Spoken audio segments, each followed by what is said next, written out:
Almost every Etsy seller is making this huge mistake. And I'm not just talking about new Etsy sellers. I'm talking about experienced Etsy sellers with thousands of sales of experience still making this huge mistake on the platform, and therefore massively limiting their potential on the Etsy marketplace. So in today's video, I'm going to be sharing what that huge mistake is, why it's a mistake in the first place, and what you should do instead. So if you guys are new here, my name's Connor.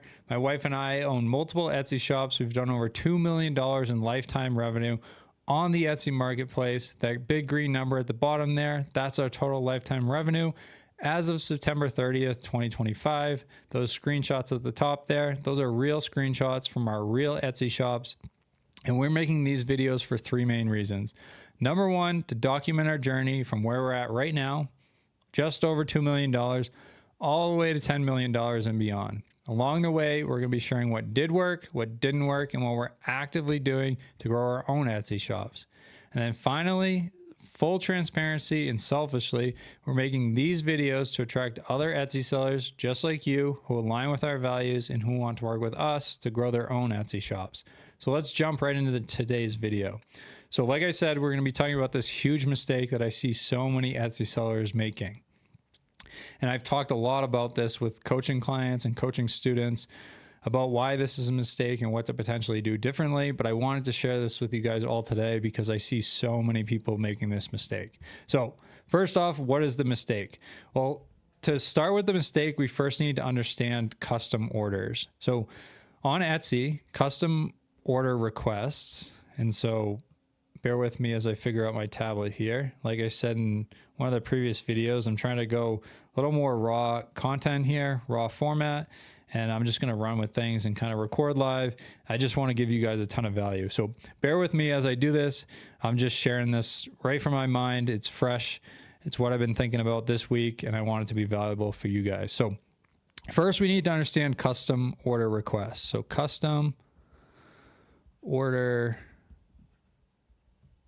requests. So if you're new to Etsy, you'll figure out very quickly that Etsy is known for personalization and customization. People love to shop on Etsy because they can get one-of-a-kind things that are customized for them or personalized for themselves or whoever they're giving a gift to.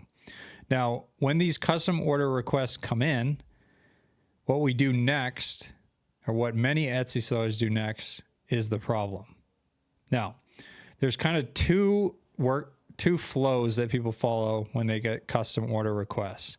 And to back up a second, there's kind of two reasons why, or two ways you'd get custom order requests. Either that's, family or friends, or it's a real customer, right? So whether it's a real customer, like a random customer, someone you don't know, or family and friends.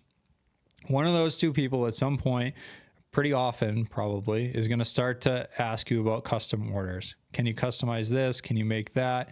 What you do, or what most Etsy sellers do, is the mistake. And so I'm going to talk about that mistake in this video, and then we're going to talk about what you should probably do instead and what's worked really well for us. So custom order request comes in.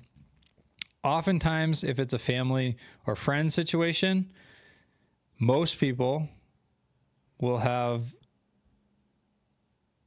their family or friend tell them what they want, and they'll go right to the production partner, right? So they'll process their order, and they'll completely bypass Etsy, right? They completely skip Etsy. They leave Etsy out of the solution here. They completely jump over Etsy and go to their production partner. And this may sound like a good idea at first, right? Because you're saving, 11% in fees from Etsy by doing this. So it makes sense, right? Hey, I can do a custom order for you. I'll go right to Printify or Inner Circle Print. I'll process my custom order for you guys, and I can charge you, 10%, 11% less because I don't have those Etsy fees. And so it sounds good, right? Sounds like the right thing to do, but it's a big problem. And I'll talk about why in a couple minutes here. the next thing that I want to talk about is another way that people make this mistake, right? So the second situation is we have our custom order, our custom request, right? And this one usually happens when it's a real customer, right? It's a random customer. They reach out. Maybe it's a past customer. They're coming back to you for another idea. They want you to be able to do something custom for them potentially. And so they send you a message and you guys go back and forth. You come to the conclusion that, yeah, you can make whatever they're wanting and you can customize however they want. And what you do next is usually the big mistake. And so what people typically do is they use Etsy's feature, and Etsy makes this really easy for you in messages. They'll prompt you to do this, to create a private listing. And then the customer will order on that private listing, right? And you guys can go back and forth. You can settle on a price, settle what the item is. You send over the private listing, and then they place the order. And this right here is the big mistake, using that feature of the private listing. Same thing with bypassing Etsy. These two things, whether it's bypassing Etsy or using a private listing, that is the huge mistake that I see many sellers make. And I've seen kind of the combination of the two when working with coaching clients where, you know, they have a bunch of repeat customers, they get custom requests very often. And what they've started to do is take those customers off of the Etsy platform, right? And so it basically becomes this scenario here where they go straight to the production partner and they have those customers pay them through Venmo or whatever to essentially save this 11% in Etsy fees, 10 or 11%. And so they feel like they're making extra profit or able to charge a lower rate to their customers because of that, but they're leaving massive potential on the table by doing that. So that's point one. That's what our mistake is. Either one of those two scenarios. Point two that I have here is why is this a mistake? So to understand point two of why this is a mistake, we need to understand Etsy a little bit better. So the Etsy marketplace. So the Etsy marketplace is made up of 100 million, roughly 100 million active buyers. Our number one goal is to leverage the search volume of those 100 million active buyers. Those 100 million buyers who are already on the platform, our goal is to position items that they want in front of those active buyers. They're already there, warm, ready to buy, ready to make purchases. We just need to position our items in front of those buyers. And so if you want to simplify the game of Etsy, it kind of boils down to a few main things. Number one is search volume. Search volume. The next thing, and so we're leveraging the search volume that exists amongst these 100 million active buyers, the things that they're looking for today on Etsy. We want to have items that fill those needs or those wants.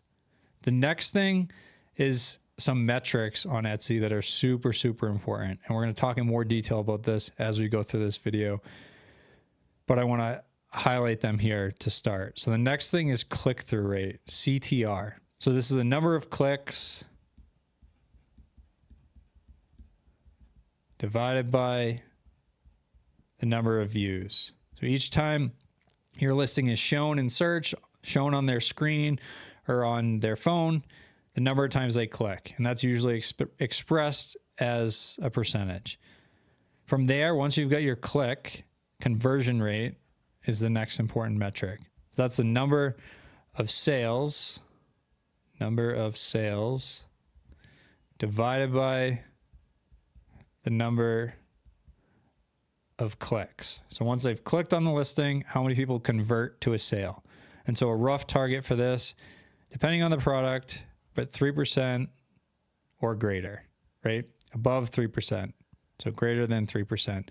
For conversion rate, roughly greater than 1.2% has been kind of our rough line in the sand where we're targeting about 1.2% across the board, including Etsy ads. So those are just rough metrics for you guys, but I wanted to highlight these two specifically. And then the final one here that I want to highlight in general is sales velocity. So sales velocity is essentially how quickly you get sales on a given listing, how many sales you can get in the shortest amount of time, right? And so the name of the game on Etsy is optimizing for this, sales velocity, because sales velocity equals rank. And if you guys haven't heard of rank, each Etsy listing is assigned a ranking, right? And this plays into which listings are shown in search, which listings Etsy prioritizes to show to different customers, and your listing score, your ranking, a big percentage of that is the sales velocity. So in other words, if you're getting lots and lots of sales in a very short amount of time, your listing ranking is going to be very high. The reason for this is when Etsy makes money, or when we make money, when we make sales, Etsy also makes money. So Etsy wants to continue to show listings that are selling to real customers because it makes them money.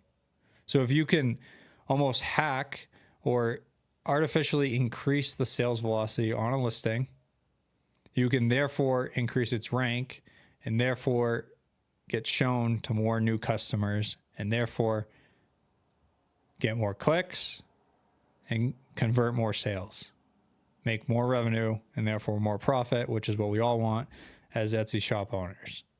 So those are the few metrics. And so if we back up to why is this a mistake? If we look at these two scenarios where we went to a private listing and then we bypassed Etsy completely. So let's look at the first one. If we bypass Etsy completely, we completely miss out on capturing any of the benefit from the order regarding these metrics. So you don't get a conversion, your sales velocity stays the same, or actually maybe it goes down, right? Because the person clicked on your listing and then you took them away from Etsy. So you didn't even convert on that, but you still got the click. So that tells Etsy that, hey, this customer didn't want this product because they don't see the data, they don't see the sale happening. And then similarly, if you go right to a private listing. So with the private listing scenario, essentially what you guys are doing, you still get the conversion rate, you still got the click, which led to the conversion, the sale. But what you're doing is you're creating this new listing, and that new listing or private listing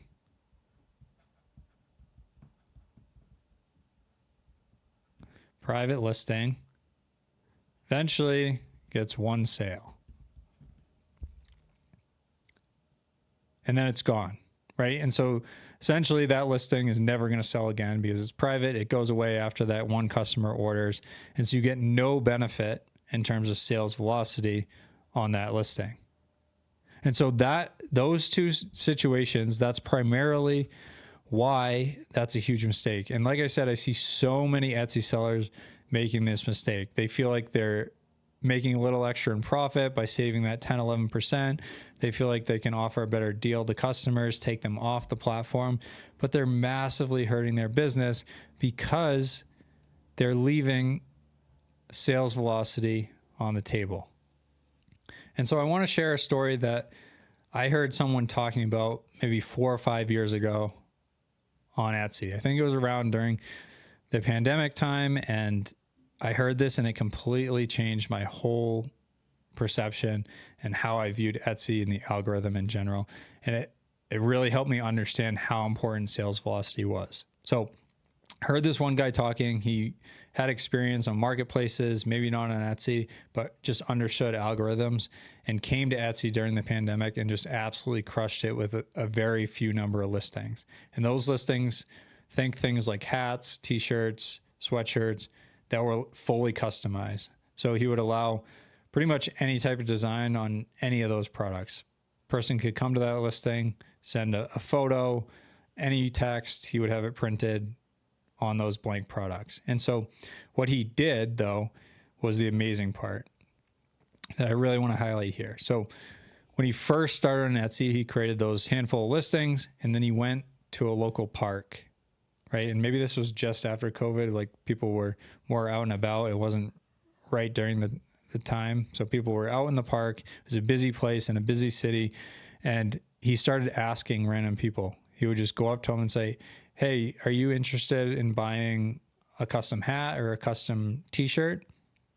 And what he would do is he would have them, if they would check out, and he would say, I'll give you an extra $10 or an extra $5 if you buy this. So essentially the products were marked down, right? So they were very cheap to begin with, really good deal for the customer. If they were interested, they'd buy the product and they'd give them a bonus, right? Like an extra $5 or $10. So he'd pay that customer acquisition cost in a sense, right? That was his marketing cost that he baked into his calculation, but he's incentivizing them to buy right away. And what he was doing was essentially like hacking the Etsy algorithm. So he was hacking sales velocity. And so very quickly, he'd get 10, 20, 30, 40, 50 sales in one day on a couple listings, right? When they were brand new listings. And so this reinforced to Etsy that this was a product that customers wanted to buy. And from there, Etsy started showing these listings over and over again. And they kind of went viral on the organic side, right? To those 100 million active buyers that we're talking about. Kind of started off in real life with real customers, but he was pushing them to Etsy instead of what we were talking about, many sellers trying to take people away from Etsy. And so he understood that sales velocity was the most important thing. And so I share that story just because it really changed my perception and understanding of how the algorithm worked and just how important sales velocity is. Now, with that said, maybe not fully within the terms of service, giving out money for customers to buy your listings. I won't get into those details, but I think just to highlight the point, like sales velocity is so important. So anything that we can do as Etsy sellers to increase the sales velocity on our existing listings, we should try and do that. And so that brings me to my third and final point of what do we want to do? So when a custom order request comes in, point number 3, when a custom request comes in,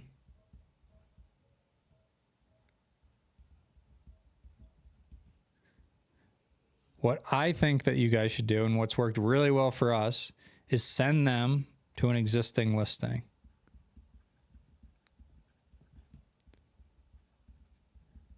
And have them place the order from that existing listing.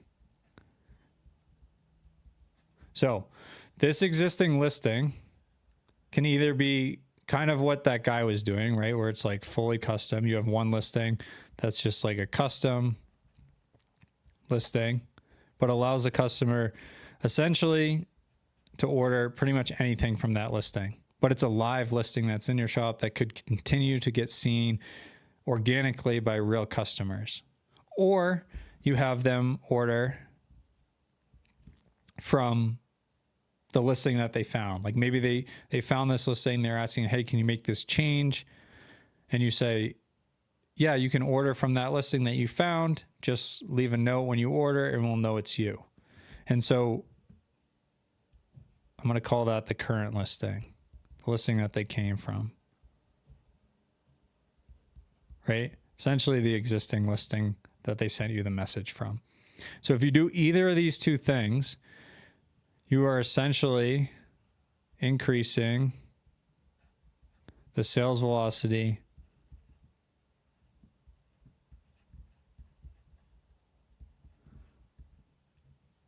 on either of these listings, right? And like we said, that is the name of the game on Etsy because sales velocity equals rank. And so if you can increase the sales velocity, Etsy will continue to show these two listings because Etsy's in the business of making money. And when we make sales, Etsy makes money. And so if we keep making sales on the same listings, Etsy wants to keep showing those listings over and over and over again to new customers or similar customers, because they know there's a high chance that they click on those listings and that they convert to sales on those listings. So if you guys are new here or have been watching for a while, I'd like to ask if you guys could go down below and subscribe to the channel if you haven't already. My YouTube metrics tell us that about 40% of you guys who watch these videos aren't subscribed to our channel yet, and I would really appreciate it if you guys just took the 2 seconds to hit that subscribe button below. It would mean a lot to us, and it would help us reach more and more Etsy sellers just like you. Thank you guys for watching.